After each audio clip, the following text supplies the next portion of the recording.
It's Reality Check with Craig Price.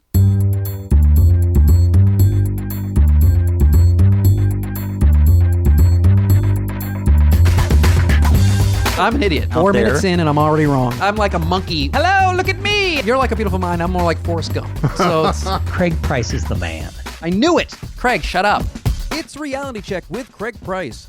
This week, Season 5 kicks off with our annual Oscar predictions with Alan Cerny. Welcome to the new season of Reality Check with Craig Price. I am your host, Craig Price, and I've got some great things planned for you this year. And so I want to take a moment to remind you that if you are not listening to this on the free Reality Check podcast app, you can download it today. Many of the guests give exclusive content to the podcast, like book chapters, articles, sometimes entire books and teleseminars. So head over to realitycheckpodcast.com and download the app. It's available for Apple, Android, or Kindles. I also want to take a second to let you know about past and future guest Tom Singer. He is doing his annual fundraiser all this month of February for the Kate Singer Endowment for Craniofacial Research. It's a good cause, and the money goes to the Dell Children's Medical Center out of Austin and the Rady's Children's Hospital in San Diego. I'll have a link on the podcast page at realitycheckpodcast.com, or you can head over to tomsinger.blogspot.com and check it out. But, we need to get this podcast in gear. To kick off the new season, our resident critic, Alan Cerny of Ain't It Cool News and the Houston Critics Society, is back to chat about nominees, movies in general, as well as rant a little bit in this mega-sized episode. It's a big one. It's a good one. I enjoyed it. I love talking movies with Alan, and I hope you enjoy our picks for the 2015 Oscars.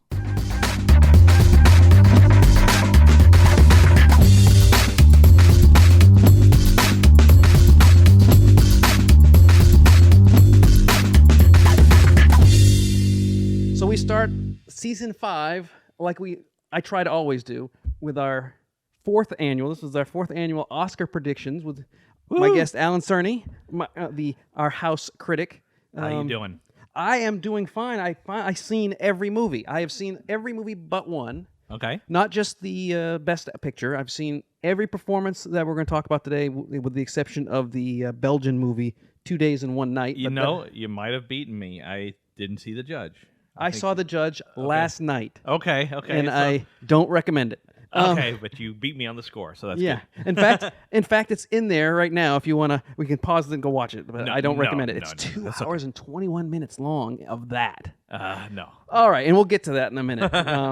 But I thought this year it seems to be pretty cut and dried as we go, and you'll see as we go through it. So we're gonna do it this way.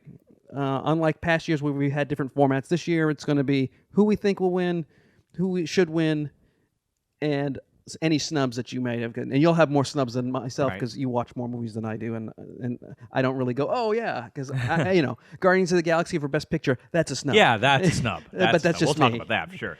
Lego movie snub. Yeah. So let's get right into it. We're going to start with the Best Supporting Actress, and I will list them off here. Patricia Arquette for Boyhood, Keira Knightley for The Imitation Game, Emma Stone for Birdman, Meryl Streep, Into the Woods, and Laura Dern for Wild. All right. What jumps out of you right away? Well, I love Patricia Arquette in Boyhood. I think that's my favorite of the performances there.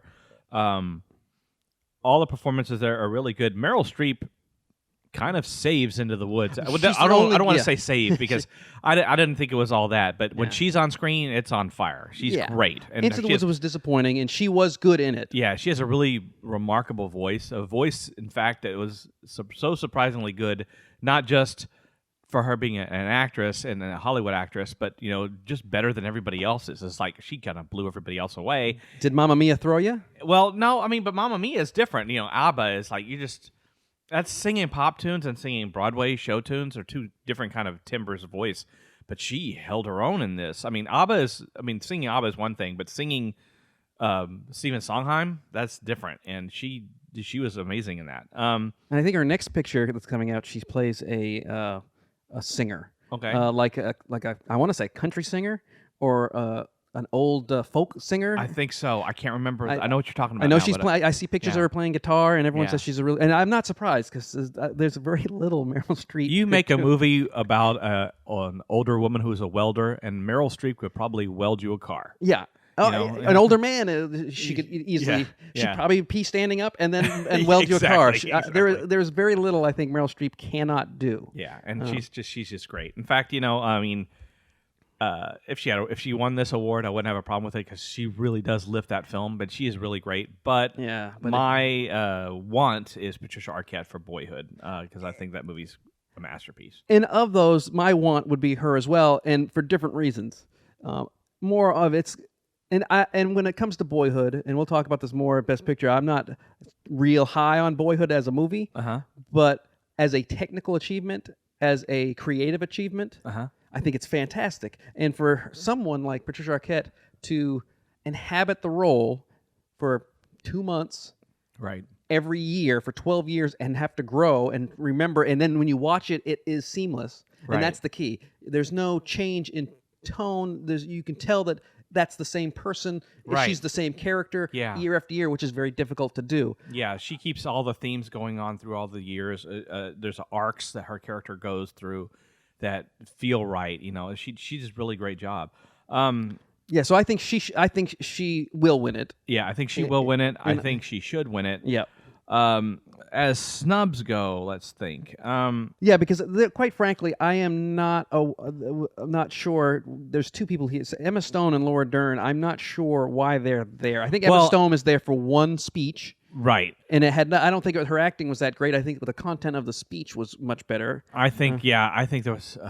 A lot of Birdman, and we'll get to that too. I think a lot of Birdman's just carpet bombing nominations. Whoever could fit the slot, Yeah. they would put in there. And Laura Dern was just a tip. I didn't think she did anything that was out phenomenal or outstanding. I thought she was a journeyman mom in a movie. I liked her in it. I thought she was pretty good. I don't know if it's nomination worthy.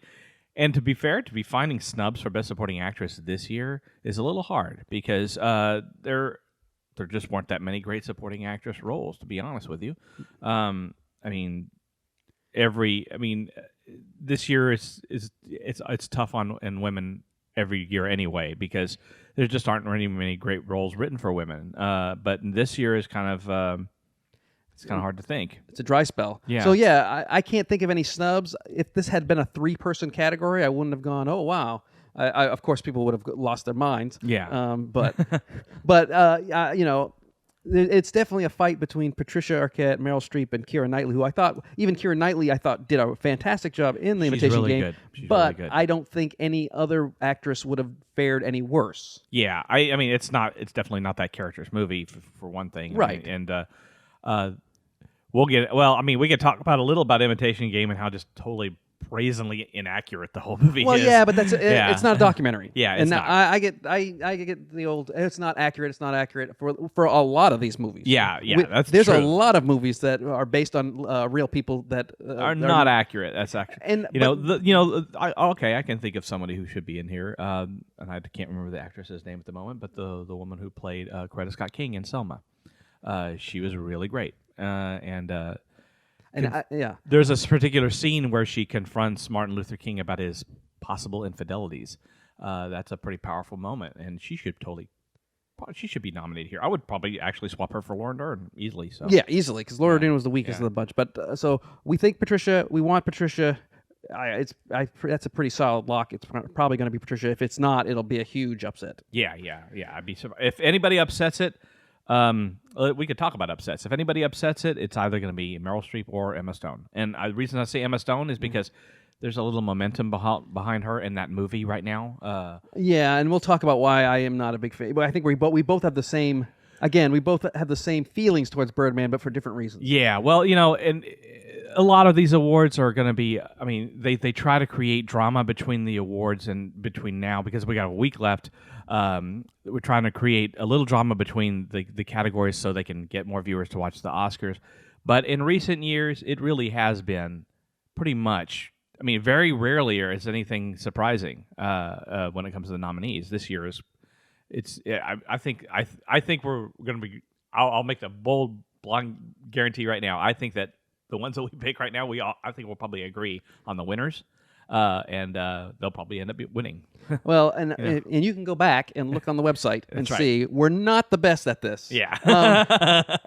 I think we do about 66 to about 75%. Yeah. Some years we're higher, but and some years we're a little off. But I think we're about 2/3 to 3/4 usually get right. Surprises do sneak in from time to time. They this year, I don't think they're going to be, but we'll see.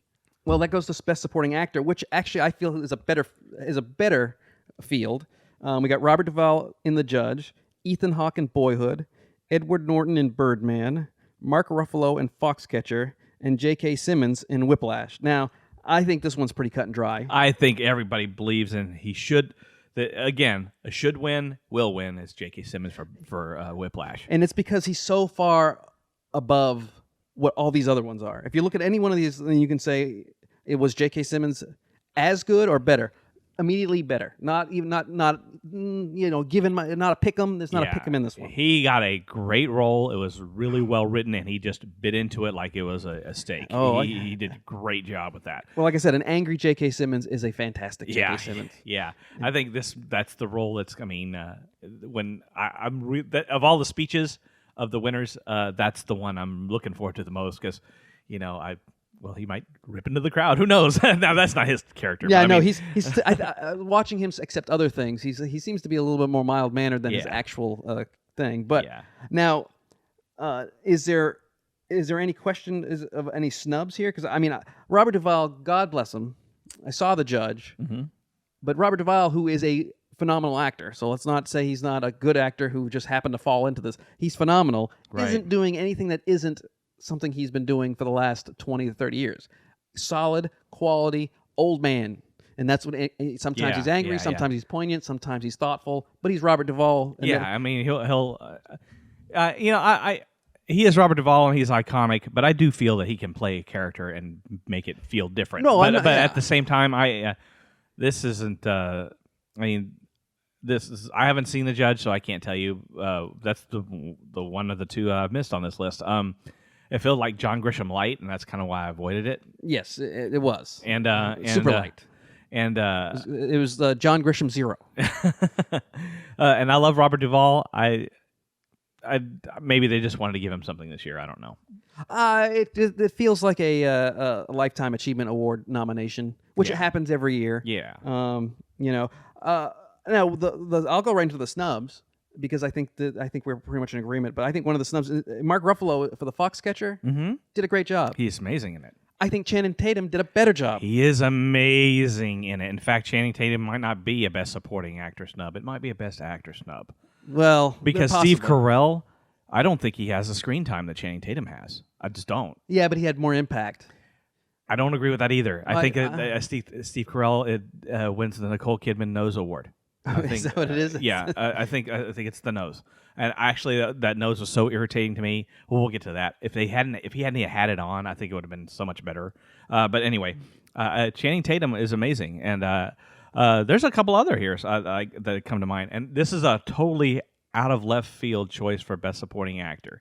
Okay, and everybody's gonna look at me funny, or you can't see me. I'm on a podcast, but if you walk me on the street, you'll look at me funny and say, "Why did you name this person as a Best Supporting Actor nominee?" But Dave Bautista in Guardians of the Galaxy. Yeah, I thought he did fantastic work, but we know how the Academy works. We hadn't seen him in really any other roles. No, I don't. Even if we had, I don't think so because it's very rare that a big genre blockbuster will do that. It's like a pop song. Pop songs are amazing. They sound great. They sound easy as hell to write, and they are not. Yeah. They are not. And that's a pop song kind of performance. For him to be as lovable and funny and action packed and everything that he does in that film, it doesn't seem like it's work. But he should be there. I'm serious. I thought he was fantastic, but that you're right. That is from way left field and a little bit of a stretch for me. Because I'm sure there are others in supporting categories. Yeah. There are a few, but I was thinking on the way up here, I was thinking, who should be nominated for Best Supporting Actor? And his name just kept playing in my mind. So I really dug him in that movie. I liked Ethan Hawke a lot in Boyhood. In fact, I think that his character has a really interesting change from the beginning to the end. Where in the beginning of the film, he's kind of a reckless dad. He's just there to have fun for his kid. He's a with young his guy kid. who kind of got stuck He having to marry obviously doesn't know how to someone be to a get parent. pregnant. Yeah, he doesn't know how to be a parent. And by the time we watch the end of the film, it's like he got dragged kicking into screaming in parenthood, and he finds that it actually kind of works for him. He becomes more responsible throughout the film, and I really liked. It's a really kind of subtle arc, but it's really well done, and he does a really great job in it. And I think that one's more a technical. Again, every year coming in, I think he had a easier than Patricia Arquette, because Patricia Arquette was. I don't want to say her character doesn't change, because obviously it does. But there isn't that. He has an arc. Yeah. He has a definitive arc. Yeah. And it is subtle, but it's also something. The way he played it was very subtle, but it was definitely.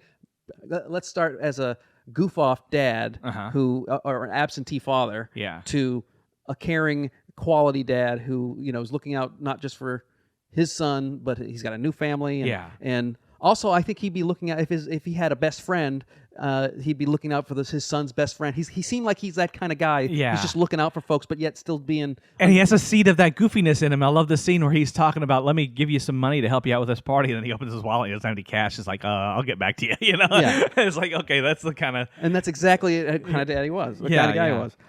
Ed Norton, I thought he was good playing what I call the douchebag actor. He's really good in the movie. And, what I said about the carpet bombing of awards for Birdman still holds true, except that Ed Norton really kind of deserves to be here. He is really, I don't he's think really good in that. Is there someone that you would have, like I said, you'd have to bump someone? Is there someone he's worse than on the list? I don't think so. No, except for J.K. No, I mean, no. He's J.K. owns all. Everybody else is. But Ed Norton, and I've lived in New York City, and I've met theater actors. A lot of them. Oh yeah. And you'll run into one of these guys. Yeah. That lives and breathes and is the theater, but also is manipulative and does everything to. Yeah, how much he pulls from acting and how much he pulls from his life. I don't know. I've heard stories of Ed Norton on Oh, sure. Yeah. So, and I don't know. There's a reason why he's not the Hulk. Yeah. I mean, but I don't know. I don't know how accurate it is for in him personally. It's probably not very close, but he's really funny, and it is a pretty brazen performance.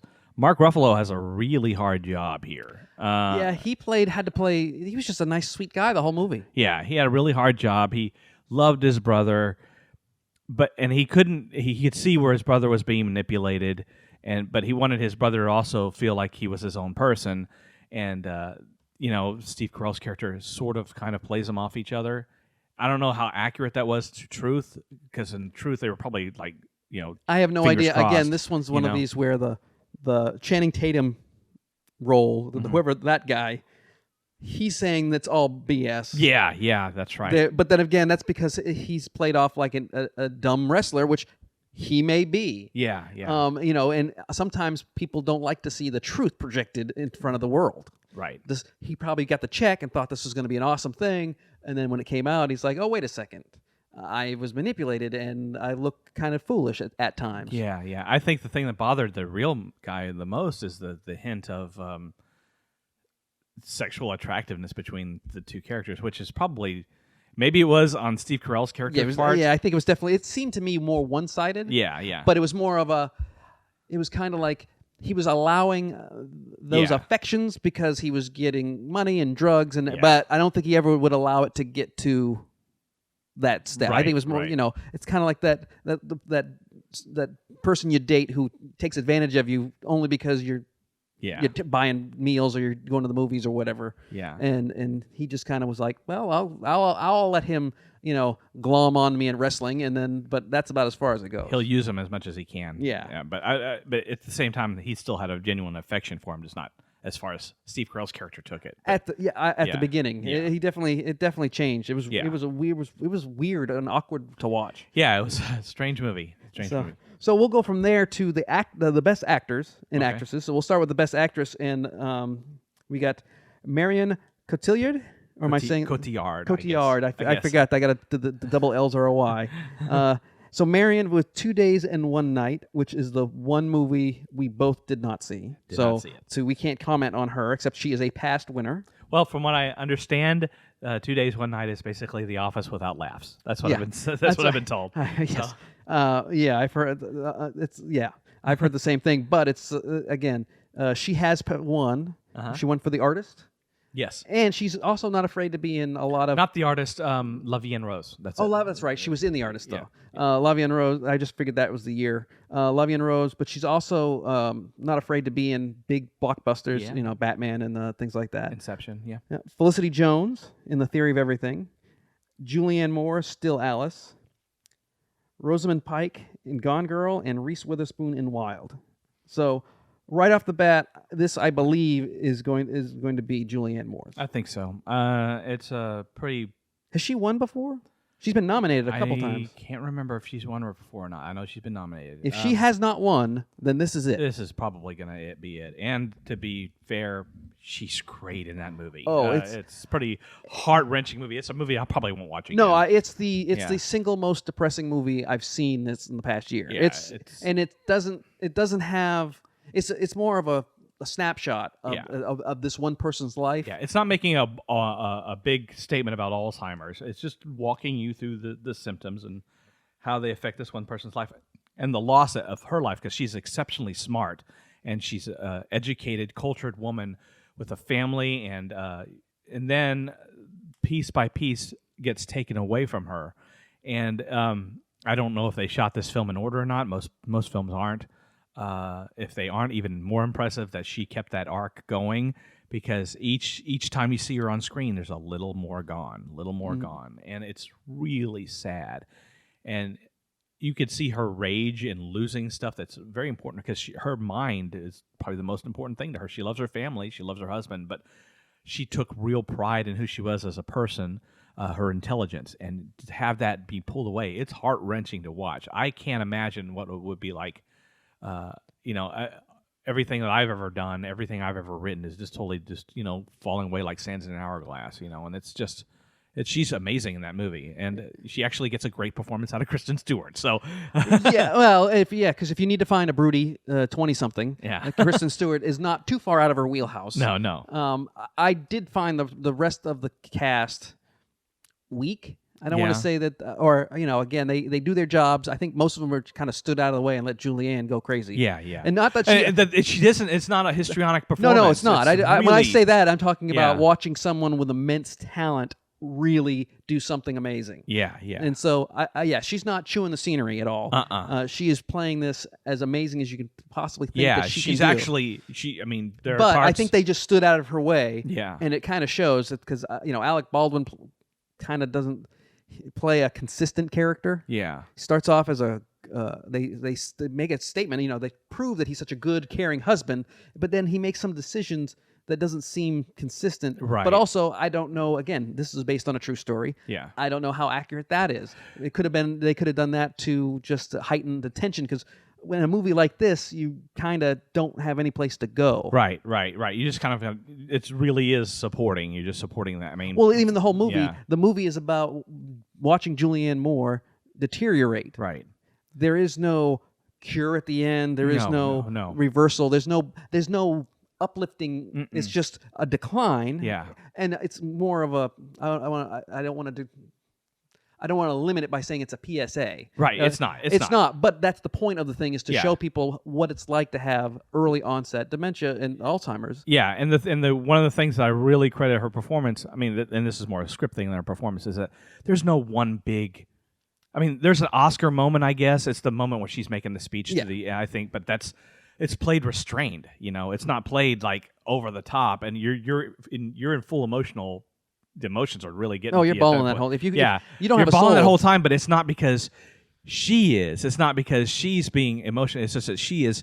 She's got this page in front of her. She's got her finger on each line that she's trying got to the highlighter. remember. She She's has got to the highlight. highlighter. That's right. She's got her highlight on each line. Because she has to can't. If she remember it. doesn't highlight it, she doesn't know she didn't say it, and she Yeah. will repeat the sentence over She'll and over keep again. repeating it. Yeah, and it's so awful and tragic to watch, and she does it so gracefully. It's a really incredible performance. She will win this, I believe. Oh, she's She should win this, although there's a really close second in this. Go ahead. list. Who do you think's the close second? Oh, Rosamund Pike in Gone Girl. Now, see, I thought she did a good job. Uh-huh. My wife thought she was boring.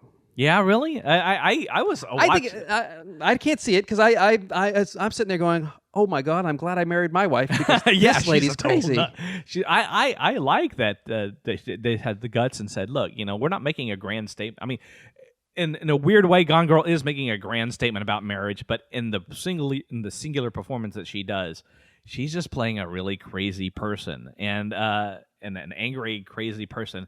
And her performance isn't meant to be although people tend to extrapolate that kind of stuff, her performance isn't meant to be a big statement on women in general or anything like that. She's just particularly nuts. But the whole film is an interesting way, or Fincher's basically saying, marriage is a really strange institution. I don't know why we do it, Well, that's for him. And yeah, and exactly. if I had married this woman, I don't know why people would marry other. Yeah.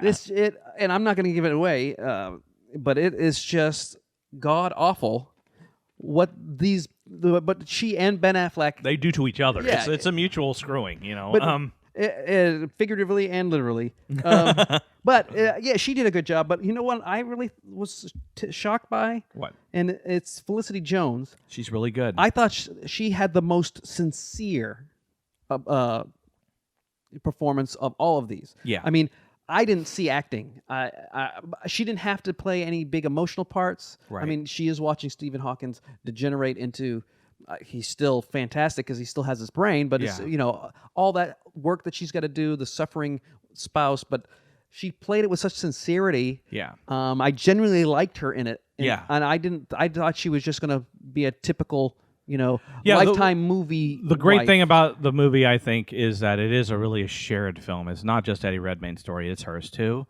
And the way that they kind of share it, it's not equal time. Obviously, the movie is Stephen Hawking's kind of show, but she's a strong person. Her character is very strong, and she brings those two people together in a really realistic way. There's a few scenes in the film where. Which she's and we know kind of what ends up happening is that, and I was really pleased that the film touched on that they broke up. Yeah. I thought that it was honest in that it portrayed that. There are a few films this year that weren't honest when it came to the end of them. Oh, I'll sure. get to that. This one was an honest portrayal, and I think she did a really good job. I still prefer Rosamund Pike because I always kind of. In a weird way, I always kind of lean towards performances that aren't based on real people. Because there's nothing to. You have to generate that from scratch. Yeah, exactly. So it's that's kind of why I'm probably and I guess it's still Alice is based on a book, right? I believe so.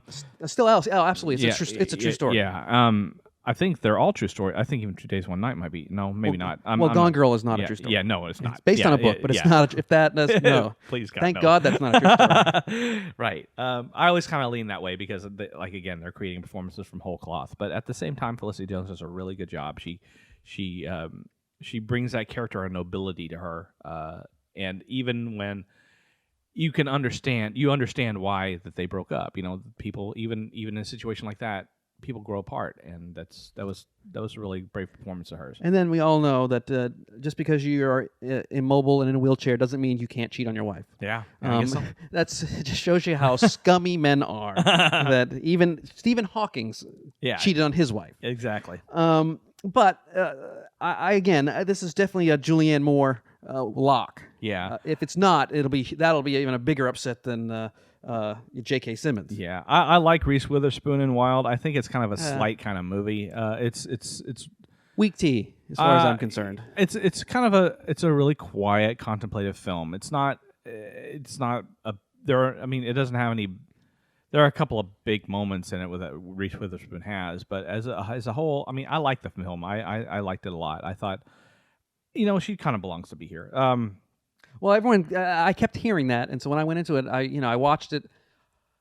I always say, if you put another actress in there, could they do the role and still be as good? And it's one of those things. I don't think it's if you took someone else out of it.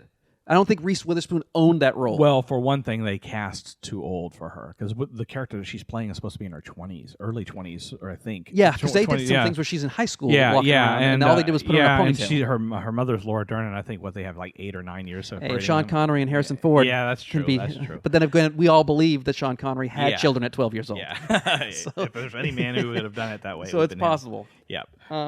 Is there any snubs that you think that that jump out at you? I have one. It's a movie that very few people saw, but now it's on VOD, and I highly, highly recommend it, especially if you're a horror fan.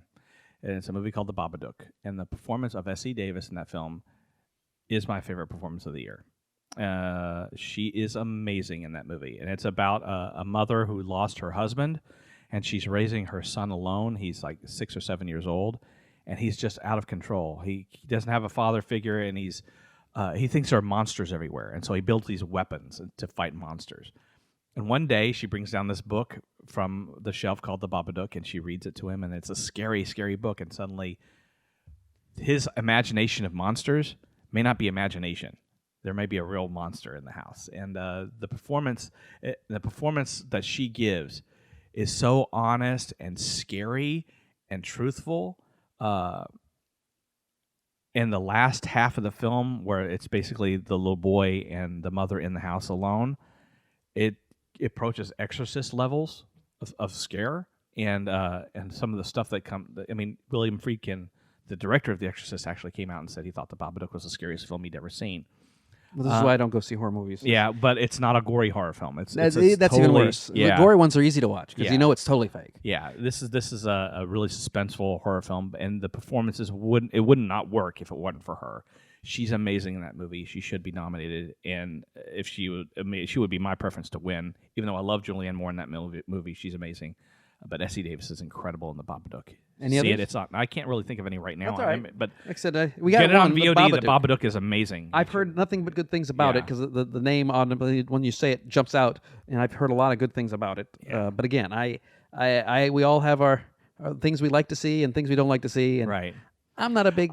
She might have actually been close to being nominated. She was getting a little momentum towards nomination time. A lot of people were. I mean, she was nominated for the Houston Film Critics Society as one of the finalists. She didn't win. Julianne Moore won, but I voted for her. I really wish. Yeah, and we don't get the numbers either, which is why when like some people think that the Golden Globes are a close race, but if like it's going to be real close between Michael Keaton and Michael Redmayne or Eddie Redmayne or somebody else, and we don't know because they both win, but the votes could be so far apart. Yeah. Well, let's talk about Best Actor. We'll get into that. It's Steve Carell, Foxcatcher, Bradley Cooper, an American Sniper, Benedict Cumberbatch, or as I call him, Benjamin Cumberbun, The Imitation Game, Michael Keaton in Birdman, and Eddie Redmayne, The Theory of Everything. Now, this is one of those that this actually is probably the only horse race. Yeah. With the exception of, well, It may even be you think a three-way? It might even be in a weird way a four-way. Okay. Because I don't think Steve Carell's going to win. Okay. So Steve Carell is not in the four-way, so that means everybody else, huh? Mm-hmm.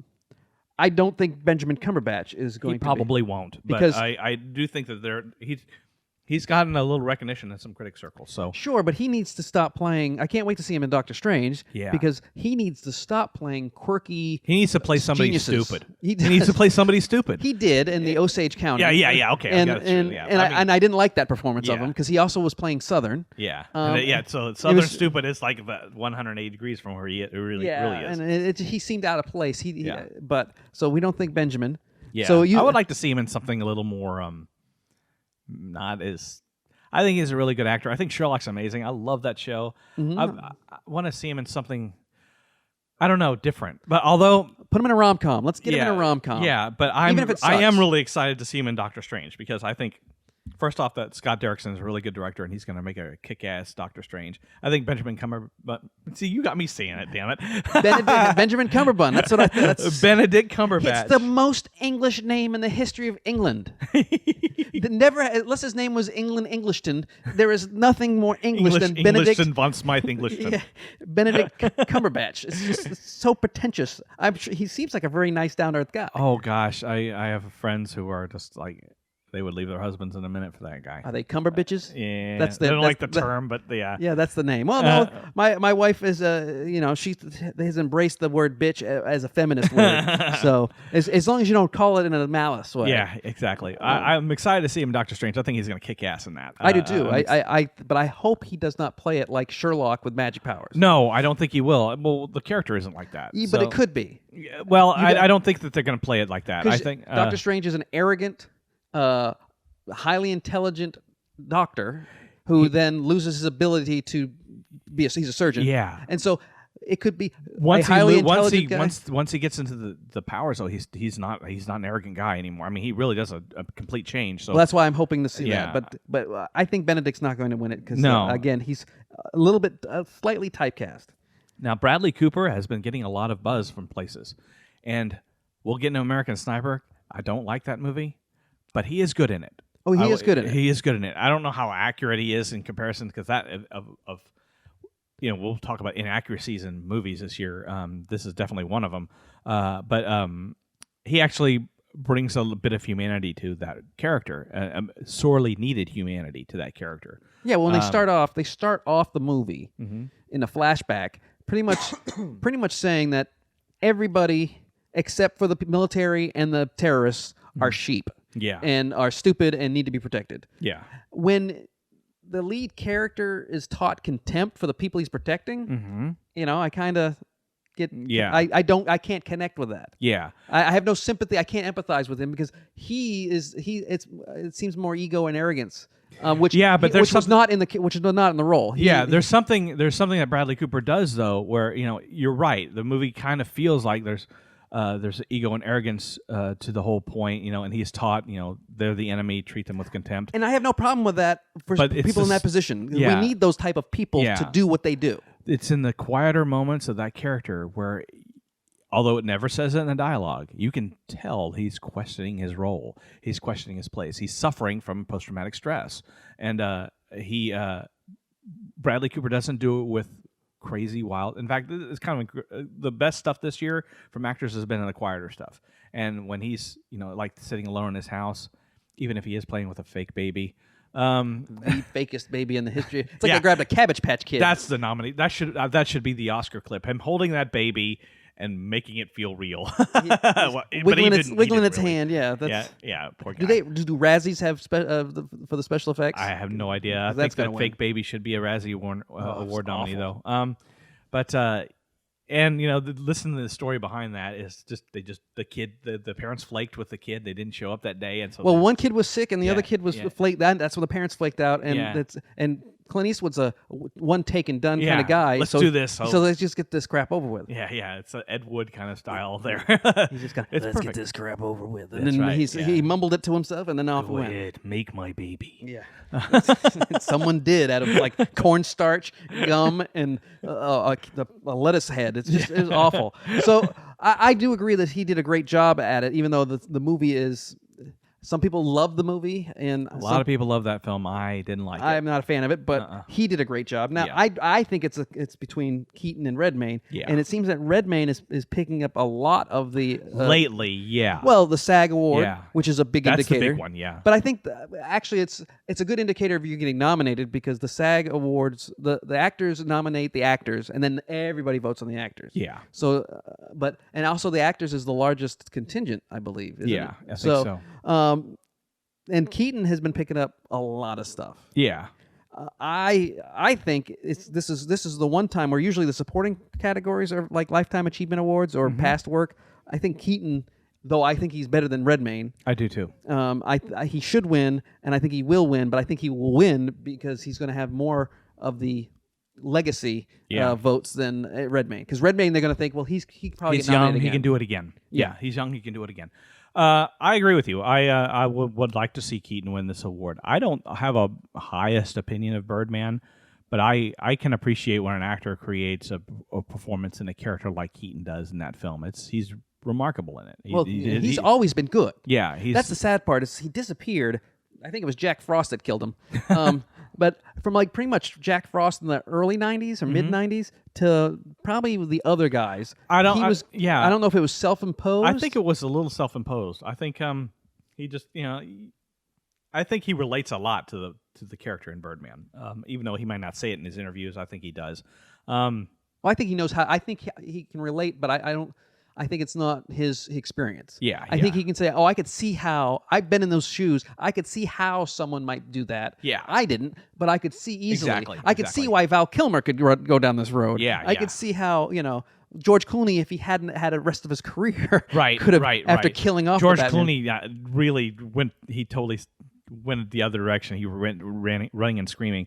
Yeah, I really thought Michael Keaton is great in the film. I think the movie is, for lack of a better word, bullshit. There we go. And that's the explicit tag coming every year. No, that's okay. Sorry. I was just waiting for it because now I can unload. Because it's a movie. I understand how a lot of people could be attracted to it. I understand how a lot of people love it, especially in Hollywood, where the basic. And I've been told that you're saying, well, you're just reading into the front. You're not really reading into the subtext of the film. It's like, no, it's a movie about how Hollywood actors are the most important people on the planet, and everybody else can just go screw. And I have a different interpretation, but not far off. Yeah, it's like they don't make these kind of movies about a welder who's one of the best welders on the planet who decides to, weld the Statue of Liberty. I don't know. Or something, or the guy who welds the Statue of Liberty and then he decides to later in his career to work on hubcaps, something like that. They don't make those kind of movies. Welcome to Bad Analogy Theater. Yeah, pretty much. I hate to use the word pretentious to review anything, but if there's a textbook definition for pretentious, it's Birdman. Well, we'll save the vitriol because I have a whole theory of why it is the way it is. But I think Keaton does a great job. But Eddie Redmayne, he's great. He's good in it. It's all, but I think it's more technique and physical. It's like you said, you don't like people who play real people. Yeah. I don't either unless they really get everything down. Like when Daniel Day-Lewis was Lincoln. Yeah, I mean, so he became Lincoln. He became Lincoln, but Daniel Day-Lewis also became Lincoln in a way that we didn't expect. It was a performance because he brought his own beliefs and ideas into that character as well. It wasn't a color by numbers performance in any way. He took what he learned and then he created it. I think he really did a lot of these. So that's why the voice went up a little bit because he was reading everything he read was Lincoln had a higher voice. Yeah, and all this stuff. He spoke with a big crowd, so people had to hear him. So he had a higher voice. But I think Eddie Redmayne. I think he kind of focused more on the physicality because he had to do all that at the end of the movie, and I didn't really. Well, I didn't really get much from him at the beginning when he was not mobile. When he was moving around and talking, I didn't like him as much. Yeah, I found him very mundane. Yeah, well, here's the thing about. I'm going to make a big statement, and I'll make a kind of a statement about the movie in particular. A big statement is that Hollywood loves actors who play disabilities. Sure, yeah. We all know that. Or and I'm not making a derogatory statement anyway, or as it's put in the movie Tropic Thunder, when they go full retard, okay? Or don't go full retard, I guess. But if you never go full, yes. never go full retard. You want to approach it because if you go full, you have problems. Yeah, and the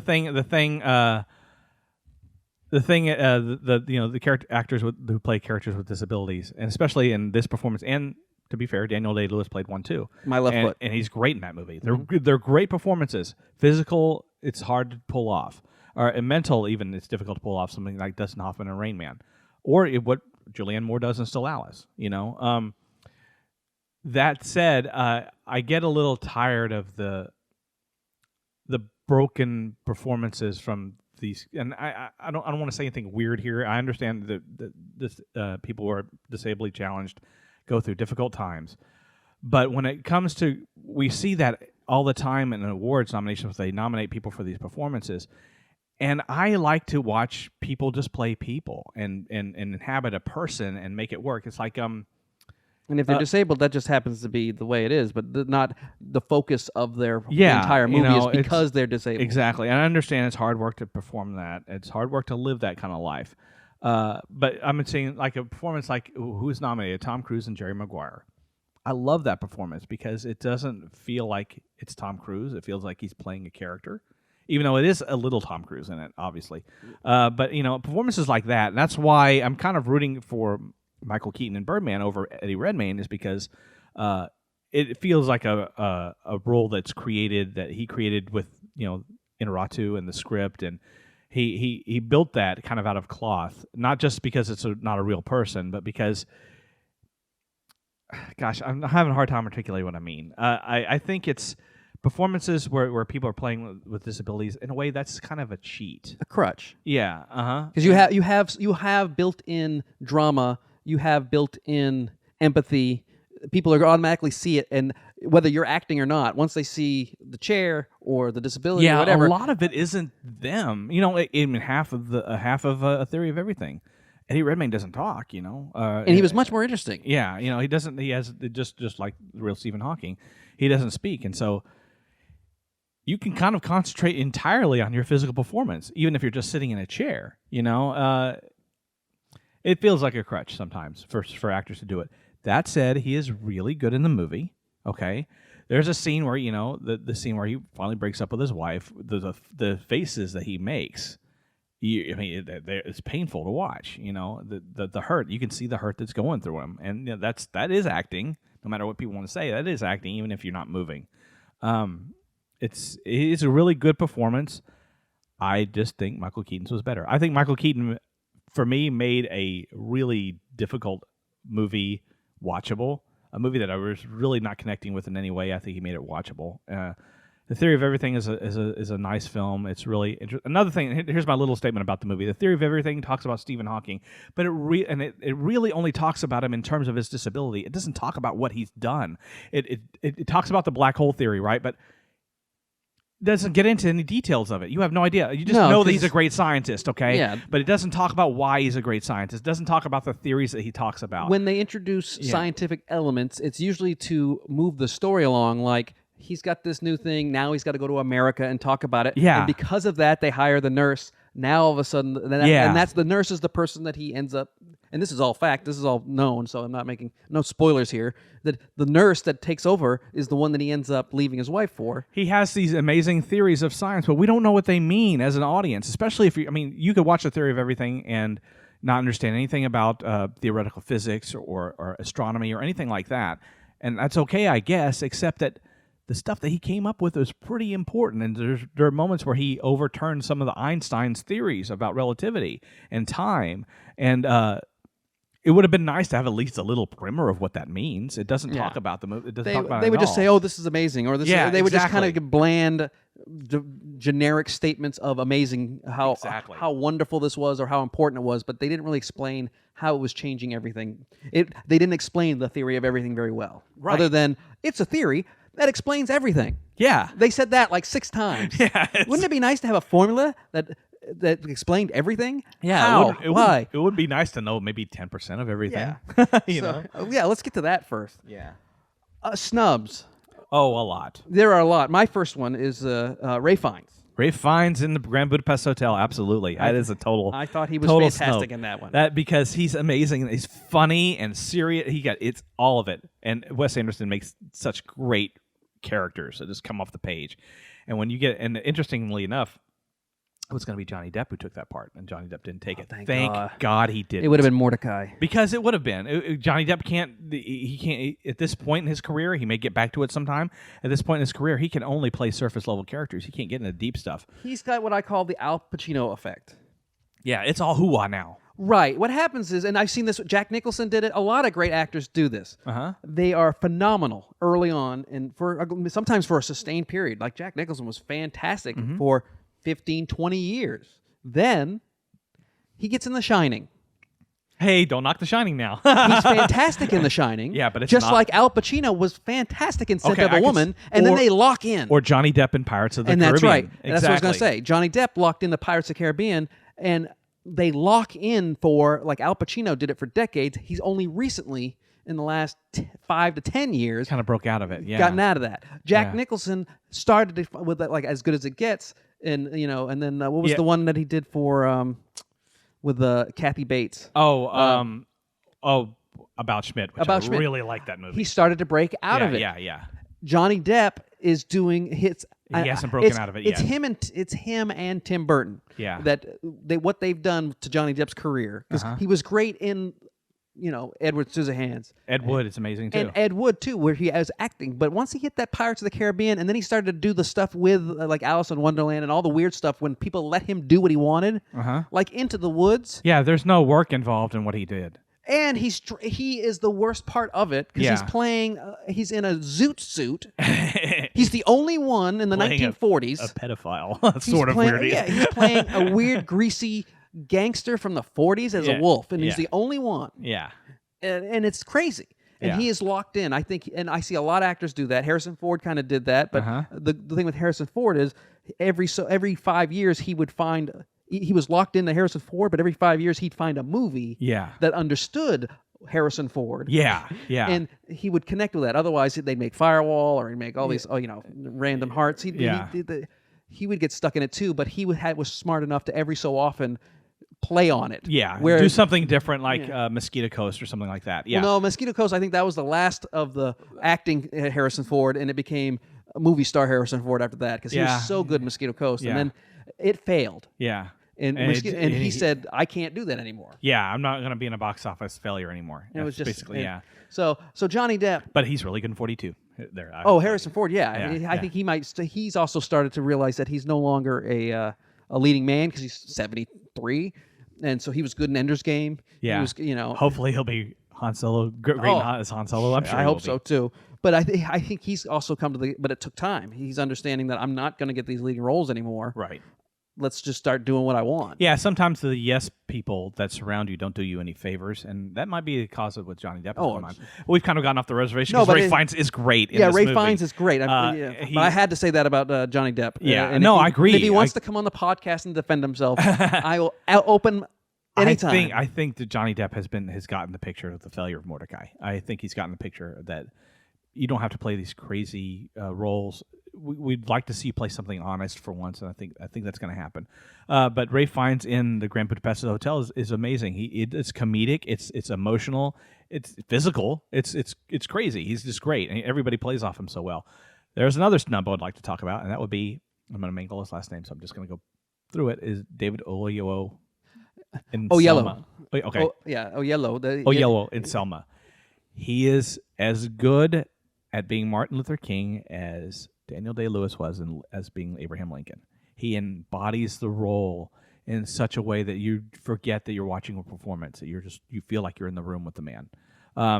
It's such a good performance. My favorite moment, maybe my favorite acting moment of the year, is when the march begins the first time, and they're walking across the bridge. He's looking, and he sees the police on the other end, but he doesn't see like the stormtrooper basically that they had done the day before, and suddenly he doesn't know what to do. He doesn't know what to do, and he gets on his knees and he's praying and he's thinking, are they going to come out of the woods and beat the crap out of all these people? What's going to happen? He's afraid, and it's a powerful, great moment. And then he turns around, and everybody's looking at him like that, and it's honest and true. And I don't know how accurate it is, but it's such a great moment and such a great performance. He is absolutely, totally, completely snubbed. He should be number one with a bullet on this list. And then there's another person. We're going to talk about that. There's about 3 or 4 snubs this year. We'll talk about the Selma snubs right now Yeah. because that's going to be a running theme. And It absolutely is. But I think it has to do with, and it will explain why it's in Best Picture. But I don't think a lot of people saw it before they could vote. No, I agree. It came out at the last possible minute for voting. Mm-hmm.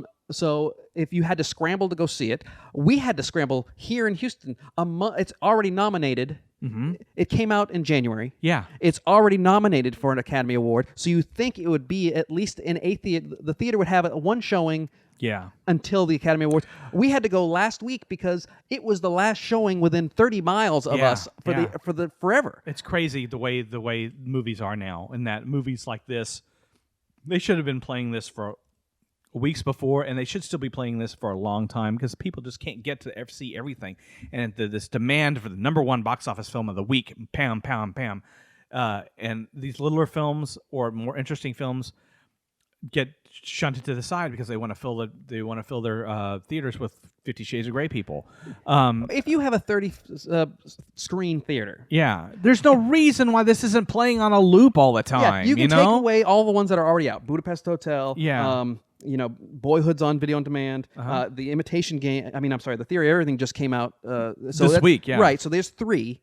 So of the other ones, Whiplash is next week. So you could easily, even if you just show it once, you designated one screen and you show it. You show one movie at 10:30. you show another movie at the next screening. So you only get one screening of it, but Yeah. you still have access. It's Yeah. crazy that they blocked it out because, like I said, my wife and I had to run to go see it Yeah. before it was out of the theaters, and this still was 2 weeks before the Oscars. And an Oscar-nominated movie you should have access to it. Exactly. crazy. And the thing about Selma is that there's all these think pieces coming out about the racism of Hollywood, the inaccuracies of the film. It really comes down, and I've already read people kind of poo-pooing this opinion, but it's the fact, it's the truth. It really comes down to the fact that they did not send screeners out for Selma. People didn't see it. The critics didn't get to see it, and when I'll tell you the situation in Houston, when they screened Selma, they screened it at 1 p.m. The Tuesday before our deadline for awards. I work during the day. I can't go jump to an afternoon movie. It's really hard. I begged them to play it in the evening because more critics would have been able to see it.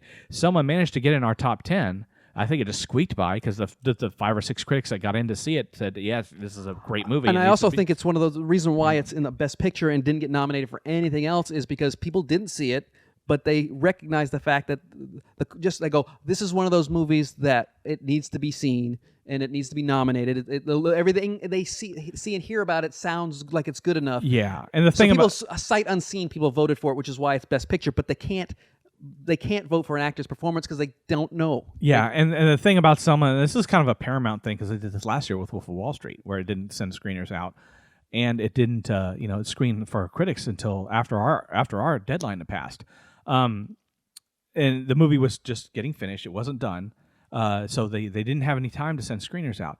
And I know it sounds really petty that that reviewers and critics societies didn't vote for someone because they didn't get a screener. But you don't understand how difficult it is when we're playing against deadlines and they don't screen the movie timely enough. And if you miss it, you just don't get to see it in time. And I know it sounds like first world problems kind of thing. Well, no, but I also don't think you can vote on something you didn't see. You cannot. definitely can't. You cannot vote or Never, ever Well, that's would. what I'm saying. That's Yeah. why people get upset is they don't understand that if the critics don't get a chance to see it, it's not because they're upset that as a snub. It's that they can't say something's good or bad or critique it or even comment on it without seeing it, because what happens is there's enough conjecture. They could say, oh, and this happens. There's a lot of great movies Yeah. that have people in it that do kind of not a great job. Yeah. But the movie's fantastic. Yeah. And they can't say, oh, so-and-so for Best Supporting Actress. Yeah. Because she may have been awful in a great movie. Yeah, and it's the fact is, if you just didn't get to see it, they can't vote for it. You shouldn't. I hope nobody's voting for movies that they didn't see. I think they voted for Selma for Best Picture without seeing it. Yeah, I think a lot of people did. You know, and a lot of the controversy that's coming around the movie about how LBJ isn't it's not an accurate portrayal, or the racism issue, or all sorts of different things. I think that's just. I think the main reason is they didn't get screeners. I think all that stuff is just kind of, well, for one thing, it's BS, because the way the movie plays out, it plays out much like Lincoln. Lincoln isn't necessarily historically accurate. Yeah. It's going for drama, and so they need to create drama between LBJ and Martin Luther King. People need to stop worrying about 100% accuracy. Otherwise, go see a documentary. Exactly, and documentaries aren't even that way. No, they're skewed. They're skewed too. Yeah. But everything you see is skewed. Books are skewed. Everything. There is no historical piece of history that's completely 100% accurate unless you lived in it. But a documentary usually keeps chronological order. Yeah. The facts that they use, 'cause they also often omit facts. Yeah. But the facts so it's not they don't change facts in documentaries. They just omit them. I think it's a cheap way for studios to stab other studios in their movies. It's like, well, this wasn't accurate. Well, let's I think Ray Fiennes is a snub. One more. Jake Gyllenhaal, Nightcrawler. That's right. I knew you. I'm surprised you didn't say that first, because you've been talking about that since the movie came out. Yeah, he's God, I know we're gonna kill all the time with actors. He's great. It's a performance. In fact, that's my favorite performance of the year. In that he creates this character out of whole cloth. He's a total psychopath. Lou Bloom, but the cool thing about Nightcrawler is Lou Bloom, the character, is actually a huge encompassing statement for the millennial generation. And I'm going to get killed for this, but it's the truth. The millennial generation, they read everything on the internet and they assume that everything that they read is true. And so... or they assume everything they read is false. Yeah. It's really weird, because they won't believe the most basic information. Yeah. Unless it, I don't know how you can present it to them it's the conspiracy is like huge now. Yeah. So it's either has to be 100% true or 100% false, and it's like weird. Yeah, there's no subtlety, there's no context that's betrayed. So Lou Bloom isn't looking. He thinks that if he goes A to B to C in the exact order, it's like playing a video game and you know the cheat codes. If you know the cheat codes to life, you will succeed. And so he does the cheat codes to life. In fact, Nightcrawler, in a weird way, I would love to play the video game in Nightcrawler where you're running around in a car with a camera and you have to photograph accidents. So It's like Grand Theft Auto, but it's it would be. but with journalism. Yeah, it'd be kind of Grand Theft journalism. Awesome. Let's totally make that game. We'll get to the next category. I just want to say that Jake Gyllenhaal in Nightcrawler is amazing. That's a performance for the ages. People will regret not nominating him. We nominated him, and he won for Houston Film Critics Society. He was nice enough to send us a little video to play. He's great. He's great. It's really creepy. That's the one where he lost weight. And Yeah. he looks real. Yeah, he looks pale really, and yeah. He's really creepy looking. Well, he's kind of creepy looking. In Well, it doesn't even think like he blinks. It's like a snake. He's like got lizard skin. You know, he's amazing in that. And there's so many. Nightcrawler is going to be like Fight Club. 5 or 10 years from now, people are going to go, "What the hell? Why this movie's a masterpiece?" You know, and that's another snub for Best Picture too. I have not seen it yet, so we'll move on to directing because directing seems to have two people in it. Because normally Best Picture and Best Director usually line up. Mm-hmm. But here we got Wes Anderson for the Grand Budapest Hotel, Alejandro Gonzalez Inarritu for Birdman. I'm glad I said that right. Richard Linklater from Boyhood, Bennett Miller for Foxcatcher, and Mortem Tildum. That's another English name. That's a D&D name. Yeah, that is a random. That's a Game of Thrones name for the imitation exactly, game. Yeah. Exactly. Morton Tildum. so- I have killed you, Mr. Lannister. You know, whatever. So right off the bat, the Grand Budapest and Foxcatcher were not nominated for Best Picture. No, they weren't. But unlike Bennett Miller, I'm happy to see Wes Anderson nominated for a directing Oscar. He should probably gotten one a long time ago. Foxcatcher, I didn't think was, as far as directing was going, I didn't see anything that was that stood out. I mean, it could have been made by anybody. Maybe Anybody competent. Anybody. I don't know how much of Channing Tatum's performance was pulled from the director and how much it came from him, because his performance really makes that movie. You saw him in Jupiter Ascending. How was he in that? and that's a totally different thing. That's why I'm bringing it up, because he's great in Magic Mike. Yeah. He's good. He's good in the 21 Jump Street movies. Not phenomenal, but that's because they are what they are. They're comedies. They're funny. He's funny in them. I'm trying to see. The reason I'm asking this is because I'm trying to see, is Channing Tatum, is he stretching himself? Is he actually improving? Because I see him improving. I think he's a really good actor. I do too. Jupiter Ascending is I love that movie, but it's ridiculous as hell. No, if you could play that role, I heard he commits to it like nobody's business. Yeah, he does. If you can play that role and make it realistic in the world that you're inhabiting, then you're doing a good job. And it's not going to break. It's usually in the bad movies where you can tell where the good actors are starting. Exactly. Unlike Mila Kunis in that movie, who just does not feel like she's invested. Channing Tatum's character is invested in that movie. I really liked him in that film. I really liked him in Foxcatcher, I think in Foxcatcher that's him. That's more him than anything. But I think he is. Like I said, you're saying it's because there are instances where there's someone who is not that great, and the director really brings it out of him. You know, it's easy to find films where the director puts his stamp of his style. Yeah, but I don't think this is the case with. Yeah, and I don't know how much of a stylistic director Bennett Miller is. He isn't very.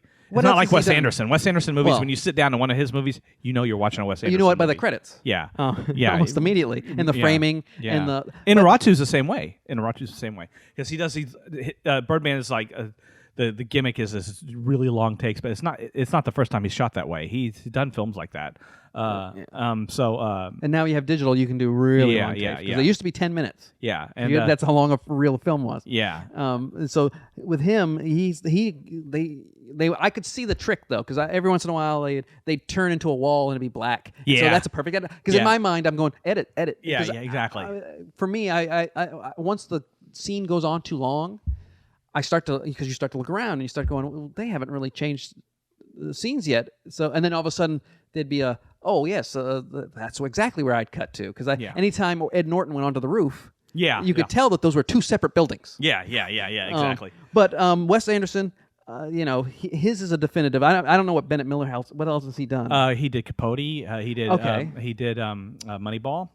He did Moneyball. He did Moneyball. Yeah. Okay. Now Moneyball has a little more of a snap to it than Foxcatcher. Foxcatcher felt really laborious at times. It felt mundane. It felt Yeah. like it could have, like I said, it could have been done by any competent I would director. have said that.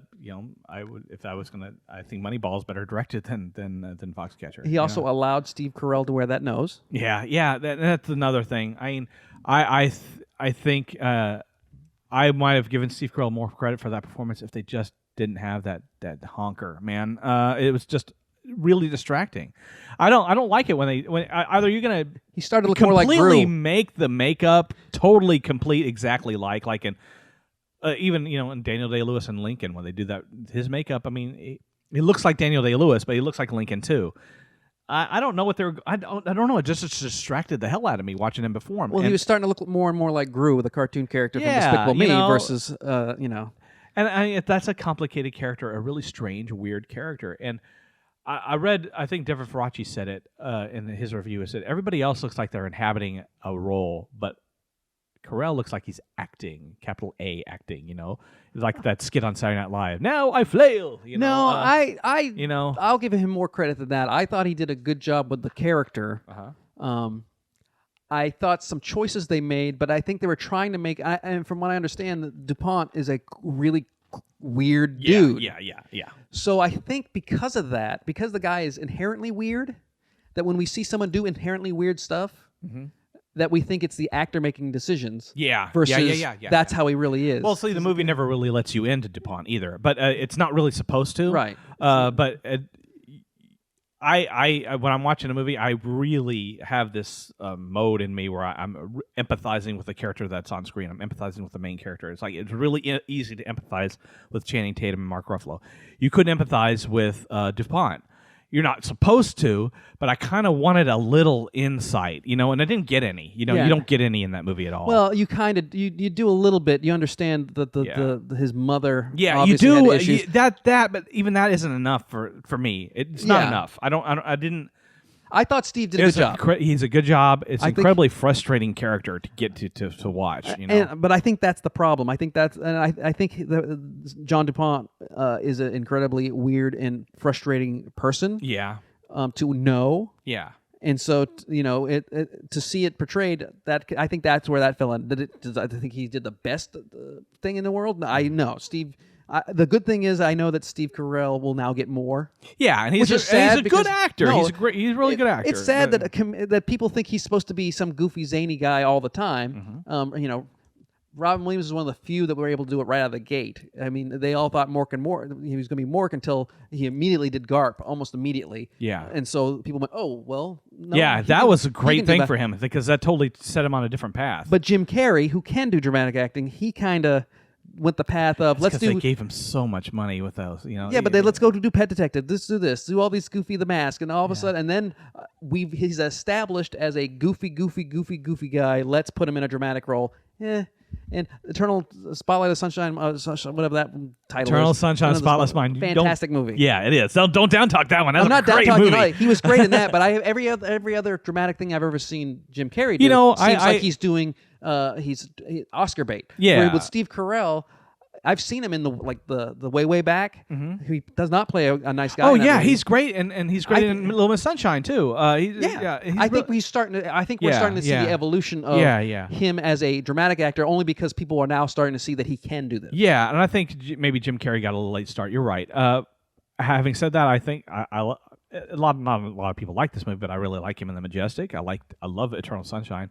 I would like to see him play a little more serious parts, but we're really digressing. That's all right. We got. Let's see. I think it's going to be for another snub. I just had it and I lost it. He was in. Forget it. Go. What? Do you have another snub besides Jake? Or can we move on? Oh, we we're can in the move on. directing. I'm sorry. Yeah, in the we're directing. we're all over now. I got lost in the Jim Carrey because it's No driving problem. me crazy. Because that's right. There's So a lot Fox- of snubs for director. Let's talk. I don't think we no, finished we talking haven't about talked everybody about yet. who do we think Richard Linklater is going to probably win this because of the. It's not a guarantee at this point I because think it the is. Birdman's kind of getting a little momentum now. But I think the fact that when you do a 12-year movie.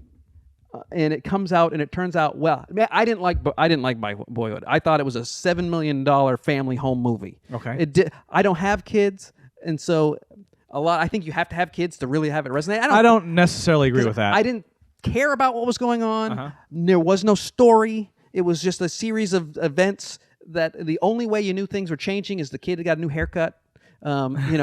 So my wife would be looking and say, "Oh, what year is it?" Well, his hair's long now. So because the kid didn't, I thought the acting was good, but I didn't understand what the point of him trying to do, other than showing 12 years in a life of a kid. Well, first off, Richard Linklater doesn't make when he makes traditional story movies. Most of the time, they don't work. School of Rock worked. Okay, he did another movie called The Newton Boys, which isn't bad. It didn't get great reviews. It isn't bad. When he sticks to storytelling modes of filmmaking, that's not his forte. He's a director who is really slice of life kind of thing. This is a guy who I feel saw American Graffiti when he's really young, and he's basically chasing that movie. Like Dazed and Confused. Dazed and Confused doesn't have a story either. It's one night, and it doesn't. Yeah, I know you give that. me a face, but it doesn't. But it had things happening. Well, because it wasn't an overall story, but it had little points that seemed to be, it was I guess he's trying to show the life of what divorced life is like. No, I think I'm grasping at straws. He is making a film about a specific family in a specific place in a specific time, and at the same time, because it's so specific, it can make an over big statement about growing up from the year 2000 to 2015 or. I think that's what I was looking for. Is if you're going to do something like this, have some sort of statement. But he's not. He's just showing it. It's not supposed to have a statement. The statement is what you bring to it,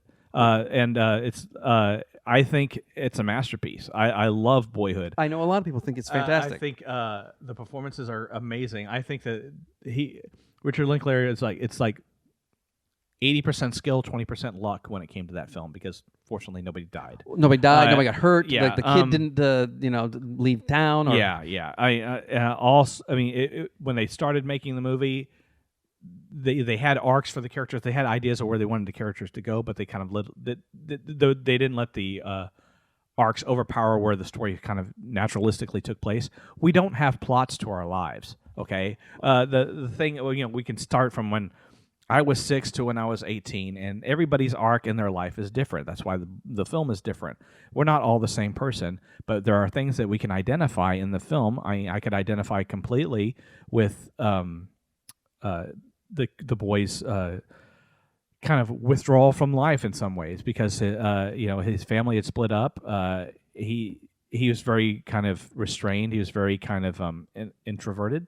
Mason's character found something he touched on when it was photography. Yeah, but that happened in the last 20 minutes. The whole rest of the time, there was none of it was. Well, that's the way it happens in life. No, I understand that. It's if I wanted to see life, I just kind of look around. I go to a movie to get I a little bit understand more. Not every movie is for every person. Okay, So and that's why I just wasn't trying to figure that out. Yeah, this is a film that is examining a life, and you bring what you bring to it. I found it incredibly moving. There are moments in the film where I was in tears. There's a moment as a parent and as a once child, I understood exactly those moments. Like when one of my favorite scenes in the film was when Ethan Hawke took him and his sister out in Houston, and they had and it's just one of those little moments and experiences in life. I love that his first girlfriend wrecked him. Okay, he didn't know what to do, and then he goes off and goes to Texas Tech. And that's also towards the end of the movie. One of my favorite scenes in the film is when Patricia Arquette realizes he's leaving the house, and that wrecked me, because I'm not much farther away from that from my own daughter. Everybody, maybe Boyhood is especially geared towards parents. It is possible because I know you're not the only person. I'm gonna think I'm gonna even go even farther than that. I think it's also location specific.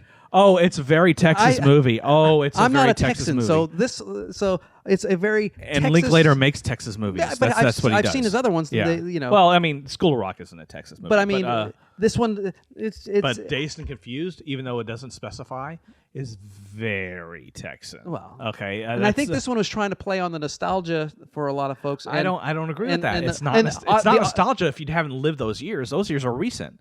You Well, know, actually, nostalgia is any time that was the past. You can be Yeah. nostalgic for something that happened 3 years ago. only if you're a millennial. I don't feel nostalgia when I see Boyhood. I see it as a shared experiences, not necessarily the same experiences, but you have the same emotional link to those experiences. Well, I feel like it's a life that's lived. You feel there's an ephemeral nature to life. That's a big word. Where it just does, you can't really grasp it. Okay, you don't understand everything until you've looked back and you realize things. Like the last scene of the movie, even though he's kind of hopped up on goofballs, mushrooms, he looks back, and I think the last moment of the movie is him looking back at everything that we've seen before and kind of realizing, like, wow, I've had a life. It's interesting. It's interesting to me. It may not be interesting to everybody else, but it's interesting to me. And from this, the moment Boyhood ends is when he stops being a boy, and he becomes an adult. I love Boyhood. I understand why people don't get into it.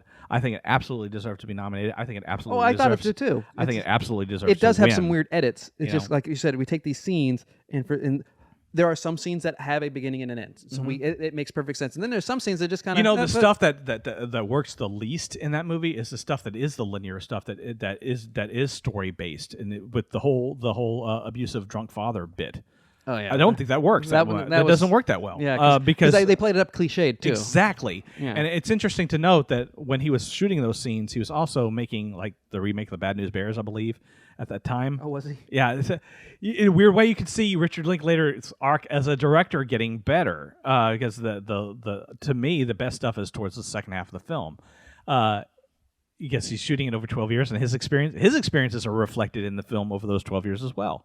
I think it's an incredible movie. I love that movie to death. I'm so happy that I advocated for that movie this year. Well, it's the other one, The Imitation Game. And Linklater deserves to be nominated and should Yeah. win. Should win. I think he's going to win. Whether he should or not, I don't know. I think it's a race between him and Birdman, Boyhood and Birdman. Yeah, so, Inarritu. But I was just going to say The Imitation Game. I thought was another journeyman thing. So I don't think that one's going to win. I don't think it's I don't think it's all that greatly directed. No. I think it's interesting. Yeah. The movie's not dull. It's totally. It's actually quite a charming movie. Yeah, and if you're going to talk about historical inaccuracies in film, like I said, the that one is- Imitation Game is just way off. They the went on map. they focused on the wrong story of Turing's life. Yeah, but they end the movie right when they should be telling that that story. If you wanted to connect know? with the history to today, Yeah. Alan Turning's life at the last 10 minutes of that movie should have been the start, the first 10 minutes of the movie. So yeah, I mean, the stuff that they did, breaking the Enigma code. For one thing, it's not very cinematic because it wasn't just Turing that helped. it's math and nerds. Yeah, exactly. and it was a team of people. It took several years. It's nothing that you could put in a movie to make it easy. They made it as easy as they could. They could have condensed that down only for the fact of Keira Knightley's character and the importance of it in his life, and then moved on. So the inaccuracy. I don't. Like I said, these are not documentaries. I don't worry about inaccuracies. But Birdman, I worry about when it's really egregious. This one is just an omission. Again, they focused on the wrong thing. Yeah, exactly. I agree with that. That's like with Lincoln, if they had focused on him as a lawyer in Springfield for the whole thing, and at the very end he gets shot. That's it. Hello, or it's like that's exactly. If they cut to him, okay, Lincoln then is, the montage of him in his presidency, and then the last, and he dies. Yeah. No. Birdman with the Alejandro Inarritu. Now, I thought it was a unbelievably well shot, and I don't know if well shot equals well directed. Well, I thought it was well directed too, because you have to figure out what you're going to do, and you have to figure out I think the piecing together and all that stuff. It's just that the choices of, because I think, did he also write the movie? I believe so. Yeah. I think the movie overall isn't worthy of all of I'm not too sure I agree with the basic thesis of the film. One of the things that I kind of bugged me about Birdman now is that you can go into why you don't like Birdman now because I think that this will make the best picture. You know, things it's fly. First, it's one of those movies where actors are all important, and that's why it's nominated. It's like Argo, and Argo is a good movie, but Argo is about how actors save the world, right? Or about how Hollywood saved the world. Well, this is what I call, there's comics. Mm-hmm. These are the comedians that the audience doesn't laugh, but all the comedians in the back are laughing. Yeah. This is a movie or an actor's movie. Yeah. Where And you would everybody think- who's in the movie business, and not theater, everyone in the movie business loves this because one of the things it is as a scene with a critic. Yeah. Who? Oh, I hate that scene, but Yeah, I don't but hate it because they bash the critic. I hate it because it's just not true. Well, the critic also explains why. It's Yeah. because the theater hates Hollywood. And Hollywood feels that the theater hates them. Yeah. And so it's just playing, it's pandering. This is pandering It's to... such bullshit. Critics don't do that. Real critics want to go into everything, every movie, every piece of art, every album, every play. They go into it wanting to love it utterly and completely 100%. When you read a bad review from a critic, you shouldn't read it as somebody who's trying to trash the movie. You should read it as somebody who's really disappointed it didn't live up to what they wanted to see. I thought the director was pandering to movie field and playing all the things that he knows that actors and movie directors face whenever they have to deal with Broadway. I'm gonna segue into a snub here, because one of the things about Birdman that irritates me is that how it has a complete disdain for blockbuster filmmaking. Okay, and basically the film, in my opinion, says that superhero movies are stupid. Audiences are too eager to eat all this cookie cutter bullshit up, and these big budget explosions. That's all everybody wants to see, and nobody wants to see anything of real import. Okay, well, let me tell you something. There was a great movie this year, capital G, great movie that was snubbed.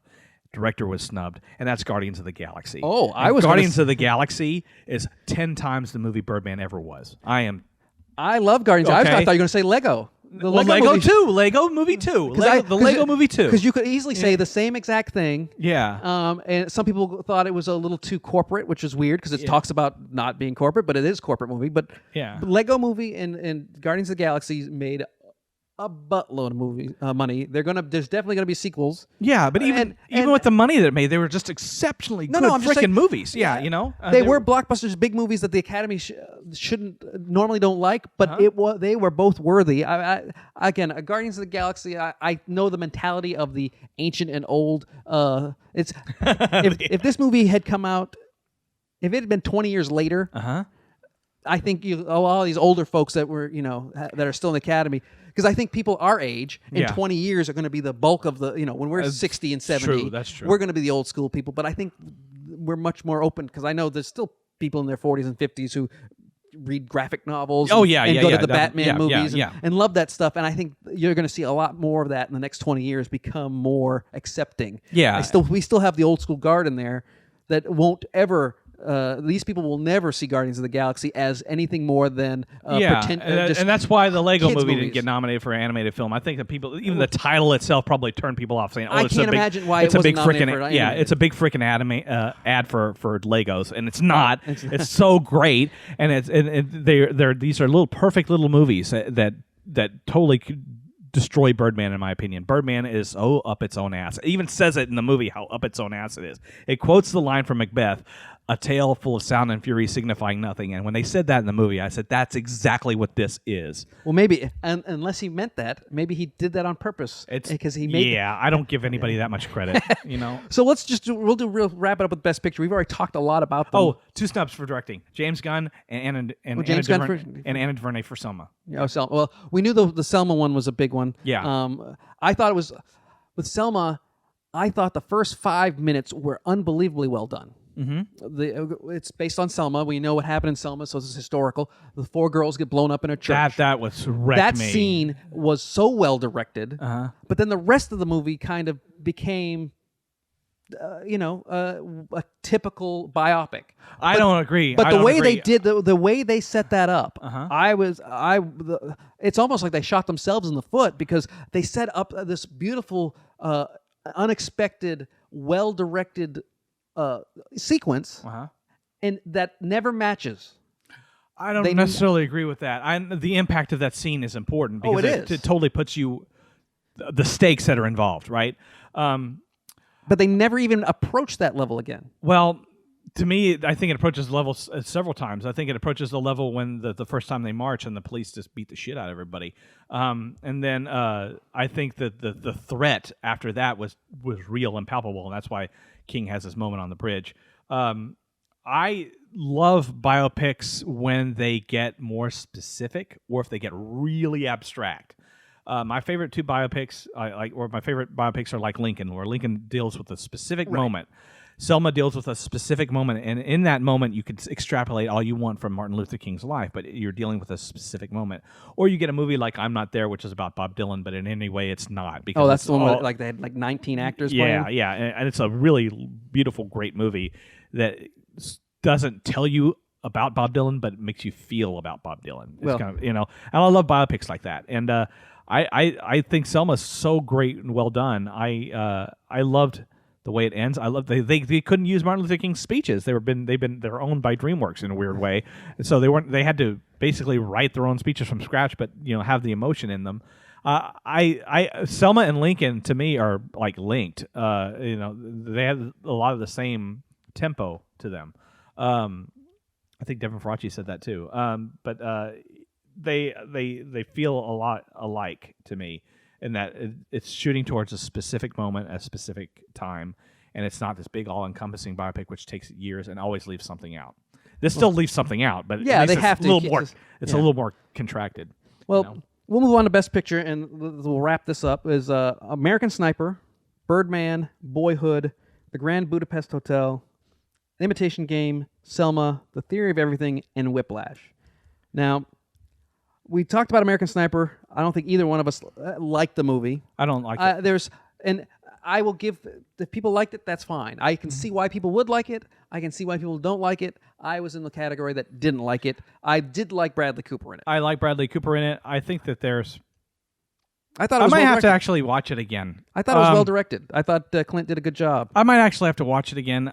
I have a disquieting feeling about it, but there are moments in it that I liked. I don't like the painting of the Iraqis as just the enemy, and I don't know if that's what that's how it is in the book. Yeah, I don't, And this is an adaptation of his book. And if Eastwood is subtly trying to make me not like that, then that's credit to him. Yeah. We're going to get the ones that we don't think are. We're just going to. The Theory of Everything. I think it's a good one, but it's not. I don't think it's a major accomplishment. Just like The Imitation Game. There's about 4 movies on here that I'm really passionate about. I am too, because I'm going to say The Grand Budapest Hotel is a good movie, but there are other ones that surpassed it. That's one of the ones I'm passionate about, actually. Well, no, I'm just saying, because I know you're definitely Boyhood. We talked about that for quite a bit, and we just talked about Birdman. Yeah, and we've talked about Selma. Yeah, I think Whiplash out of all that's these, my favorite movie of all of these. Yeah, and it's definitely the most enjoyable of all these. It's a fantastic movie. Yeah. From top to bottom, the themes that they're talking about. Not only is it like you brought it up to me, you're like, I wish I had someone who pushed me like that. Yeah. And my reaction was, how many children is he allowed to destroy to make you great? Yeah, that's true. And that's where I come in. That's true. But these are the questions. That's why it brings up such great things. Exactly. I think we all would like a great mentor. But in this case, with the kind of techniques that he's using, again, how many kids is he allowed to destroy? 1, 3? How many? How many would you allow him to obliterate? That's a great. In honor for you to be great. Great question. Which is why it's such a great movie. Yeah, exactly. That's a great question. It's a great half the time you're going yes, and half the time you're going no. Because all those people that he intimidated over the years probably got out of art altogether. They probably never killed themselves. They kill themselves, or they said, Jesus, it's just too hard. They can't do it. But he's absolutely right. It's like the great line in A League of Their Own, where Tom Hanks says, it's supposed to be hard. If it was easy, everyone would do it. It's the hard that makes it great. And this is that line in a nutshell. This is what this movie is. And at the same time, I'm watching and I'm going, God, he's just being brutal to this guy. How good can this kid be? But to push people to excel, look, it's hard to write. It seems like it's the easiest thing in the world. But you're exposing yourself in a way, especially if you're writing on the freaking internet, you're exposing yourself in a way that you're leaving yourself wide open. That's why you need to write books that don't sell. Yeah. It's hard because, well, for one thing, we've got talkback. We've got instant Twitter and Facebook. instant reactions to what you write. And one line can be taken so out of context and people can destroy you for that and rip you up. And they think they're doing you a favor. That's the worst part. But if you have somebody who can be completely honest with you and not rip your soul out or doing it, that's a great thing to have. And a lot of people don't have it. Obviously, J.K. Simmons is not that guy. But it's interesting to see how art is made. Art is made through conflict. It is made through pain. It's also made through compliments. It's also made through, this works or this doesn't. Criticism, constructive. And sacrifice. Sacrifice. It's made through a lot of different things. And this is the movie about that creation. Fantastic. It is a great film. I mean, I love Boyhood. That's my number 2 on here. That's my number 2 easily. Whiplash. Yeah, because for me it was number 1. Yeah. Like I said, only because I thought it made you ask so many questions. Yeah. It was enjoyable. It was enjoyable from start to finish. If you want to see, if you want to hear great jazz, have someone swear at you with very creative cursing and see some great acting. It's so funny. Yeah, it's hilarious. Yeah. But it's also, like I said, I think it's worthy of discussion. It's probably the best edited film of the year. Because Oh, yeah. it's just, especially the last 20, 30 minutes where it's just chop, chop, chop, chop. But it's made in such a kinetic way. You're in the song. You're in that jazz song. So that is my want. Okay. That is my want. It's not going to. And it's not going to. My want is Boyhood. I actually think that Birdman may end up pulling it out. I think Birdman's. So we're both in agreement. I think it's Birdman's going to win it. I think so. Birdman's going to win Best Picture. I think Linklater's going to win Best Director. Oh, yeah. But it could easily be the swap different way. I personally think Linklater's got this locked up. Yeah. Only you add in the artistic achievement, but also the technical achievement as well. Uh-huh.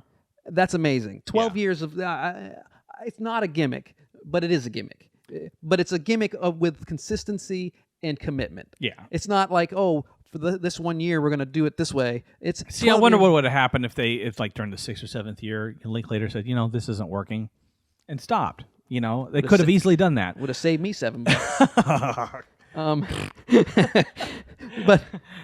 But yes, if Whiplash won Best Picture, God, I would love that. That would be great for what it says, what it would say to everybody. See, if you want to make a movie about art and what Hollywood does, and how special movies are, and how special just creating art is, that's the movie, not Birdman. Right. Birdman is this. Since you've already made this an explicit, this is Hollywood masturbating to itself. This is what this movie is. Yeah. And I'm not saying that's not not a pretty picture to look at, but it's really not a love letter. God, I would love if Whiplash won. I would love it. Yeah. See, that's why. But I don't think Birdman is a love letter to Hollywood. I think it is. It's private internet masturbating in a dark. It isn't a love themselves. letter to Hollywood. It's a love letter to it doesn't a lot of things, but I don't think Hollywood's one of them. Yeah, this is so Birdman. I think we both think it's going to win. Squeak. It'll squeak by. It's Boyhood. It's it could be Birdhood or Boyman. Boyman. That's it. I want to see Michael Keaton in 12 years. That's what I'd pay money to see that.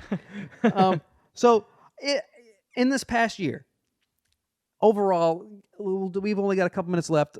Like a quick state of the industry, state of the union. How did you think 2014 was as a whole? I think it was a good year. I think there was a lot of littler films that were really good. I think that there were some blockbusters that had no business being as good as they were.